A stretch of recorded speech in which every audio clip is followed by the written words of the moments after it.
Home guard चाकरी पाई उच्च शिक्षित लंबा धाड़ी लगी खोला पड़िया परीक्षा देउछंती परीक्षार्थी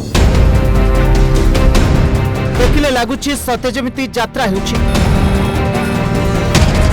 तबे आपण अनुमान लगांतु आम राज्य रे केते मात्रा रे चाकरी समस्या अछि। मासकु 18,000 टंकार चाकरी करबाकू लंबा लाइन बांधी ठिया होइथिबा एही उच्च शिक्षित युवक मानक उपर अछि परिवार रो बोझ। पाखरे सिना बड़ डिग्री अछि हेले से डिग्री को काम को नुहे जो डिग्री चाकरी दे पारुनी जो डिग्री परिवार चलेबा पई टंका दे पारुनी से डिग्री थाई लाभवा कौन। एठी डिग्री केवल नाम को मात्र। एमबीए किंबा एमए करुथबा पिलाटी जाई पंचम श्रेणी योग्यता सहित निजको मापुछि। टिके चिंता करंतु तो से परीक्षार्थी कथा सेमानकु केमिति अनुभव हेउथबो। किंतु सबु परे मध्य सेमाने नाचार बढ़ुथबा चाकरी समस्या आगरे बलिदान देबा अपेक्षा घर पाखरे काम करी 2 पैसा रोजगार करी जीवन काटिदेबा बहुत भल। हाँ डिग्री किए देखुछि सर्टिफिकेट तो सबुदिन पाई फाइल तले लुचै की रखिबा पाई पाठ पढ़िथिले ना। प्रकृत रे 18,000 टंकार निजको नीलाम करिबा बोध हुए मो भाग्य रे थिला। कथार अछि ना नाही मामू ठारू कणा मामू भल। हाँ किछि एभली मनरे स्थिर करी होमगार्ड परीक्षा देबा पाई उच्च शिक्षित मध्य लंबा धाड़ी रे शामिल होई जांती। आउ सबुठारु बड़ा आश्चर्य लगे जेतेबेले कौनसी परीक्षा पाई 310 पदवी खाली थिबा बेले 20,000 परीक्षार्थी अंशग्रहण करिथांती। याको कोन आमे गोटे सुस्थ प्रतियोगिता कहि परिबा केबे कहि परिबानी। ए सबु परे भी केवल सरकारी चाकरी लोभरे परीक्षार्थी से भिड़रे शामिल होइछंती। विकसित भारतर स्वप्न किछि एभली प्रतियोगिता ही आरंभ होता है आउ प्रतियोगिता शेष हो जाए। 102 होमगार्ड पदवी खाली पड़िथिबा बेले परीक्षा देइथिले 4,040 परीक्षार्थी। ठीक सही भली मयूरभंज रे 310 पदवी पाई 20,000 परीक्षार्थी अंशग्रहण करथिले। संप्रति नियुक्ति एक बड़ समस्या। दिनकु दिन बेरोजगार बढ़ुची योग्यता आधार रे चाकरी नाही।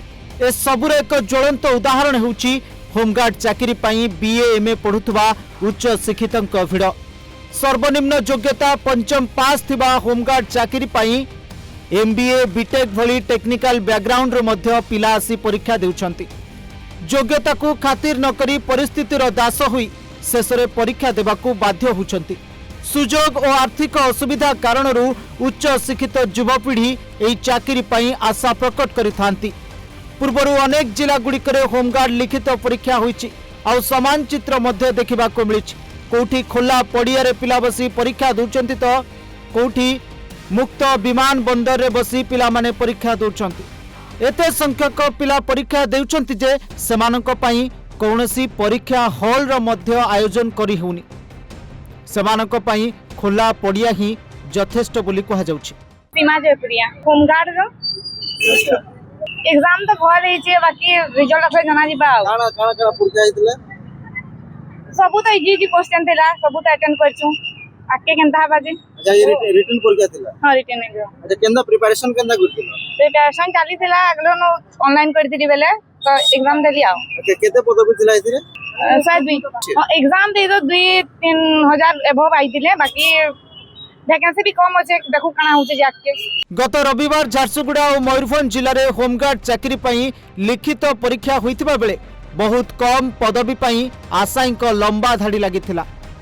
आउ से लंबा धाड़ी को देखि अनुमान करी होउथला आम राज्य रे बेरोजगारी केते परिमाण रो अछि। केते परिमाण रो युवक और युवती चाकरी अपेक्षा अछंती। केते परिमाण रो युवक युवती बा छात्र छात्री चाकरी रो भोक रे अछंती।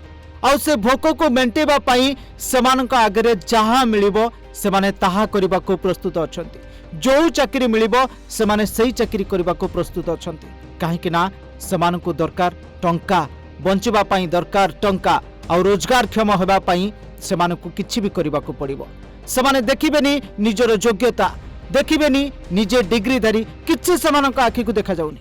मोर ना गोलापी बा आज तो आसीथिलु आमे होमगार्ड एग्जाम देवार लगी आउ माने एग्जाम तो देइछु बाकी रिजल्ट आसले सेटा जना पड़बा कि केनता हेछि एग्जाम कणानी हमें तो हमर बेस्ट देवा लेकी ट्राई करिछु आउ केनता सिलेक्ट करबे केनता काना हबा सेटा रिजल्ट आसले जना पड़बा सीसीटीवी कैमरा लागितिला आ केंदा व्यवस्था थिला भितरे व्यवस्था बेले काना गोटे फील्ड रे एंता समस्त बसी करी सने एग्जाम दुतरे रोल नंबर वाइज कारण तांकर मौलिक आवश्यकता तांको पाखरे नाही आउ सेइथिपाई समाने संघर्ष करुथबा बेले जेतेबेले आज पंचम श्रेणी योग्यता भित्तिरे होमगार्ड चाकरी दिया जाउची आउ से चाकरी पाई बीटेक एमबीए एमए भली उच्च शिक्षित माने मध्य सेठी शामिल होइछन्ति।